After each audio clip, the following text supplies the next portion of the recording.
Bu menimizda bilan hech narsa hal bo'lmaydi. Dada. O'g'lim, amaking bilan gaplashyapmiz. Nimaga gap qo'shyapsan? Ikkita katta odam gaplashayotganda yosh bolalar gap qo'shmaydi. Men senga shunaqa tarbiya berganmanmi? Yo'q. Gapir, nima demoqchi eding? Jismoniy tarbiya darsimga oyoq kiyim kerak edi. O'shanga olib berasizmi demoqchi edim. Hozir pulim yo'q. Pulim bo'lganda olasan. Ha bo'ladi, dadajon.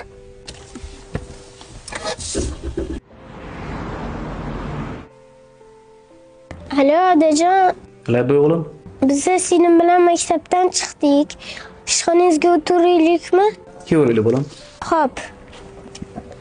Rahmat amaki. Mayli bolam, yo'llardan ehtiyot bo'lib o'tinglar. Senga mazada. Farzandlaring maktabi ishxonangni oldida. Yo'q, o'rayam bo'lmaysan. Assalomu alaykum dadajon. Assalomu alaykum amachijon. Va alaykum assalom. Kelinglarchi? Va alaykum assalom bolalarim. Yaxshimisizlar? Mayli, mashinaga turinglar. Dadajon, Ha, qizim. bir hafta oldin ko'ylak olib bering degandim. Shunga olib bera olasizmi? Hozir pulim yo'q. Kundan keyin olib beraman. Xo'p. Nima qilsan puling yo'q? Bu? Hammaga aytgan narsasini olib bermayapsan, zo'riqtiryapsan farzandlaring. Yo'q, endi haligi Men masalan bolalarimning o'zidan chiqqan narsasini olib beraman. Zo'riqmasin deyman, kam bo'lmasin deyman. xato qilasan. Sabab men o'zim zo'riqib o'sganman. Xohlagan paytim xohlagan narsani ola olmaganman. Farzandlarim bir narsaga zo'riqmasin deyman. Lekin tanganing ikkinchi tomoni ham bor-da. Nima ekan? Sabr. Yosh bolaga sabr o'rgatmasdan qo'ysinchi. Agar u shu saboq bilan yashasa, kelajakda baxtli bo'ladi. Hozir og'zidan chiqqan hamma narsani olib bersam, qizimni ham kelajakda turmushga chiqishi bor.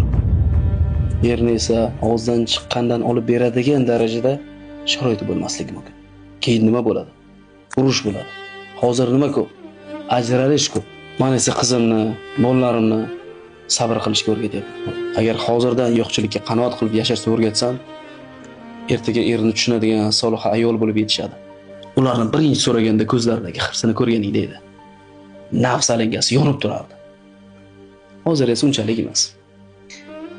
1-2-3 kun o'tsin, o'ziga kelib qoladi. Keyin bemalol olib berib bo'ladi.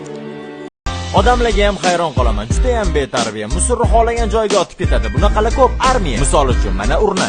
Bu yerda musur nima qilyapti? Menimcha bular qo'l bilan emas, oyoq bilan tashlab ketyapti. Yo, to'g'ri gapiryapsizlar.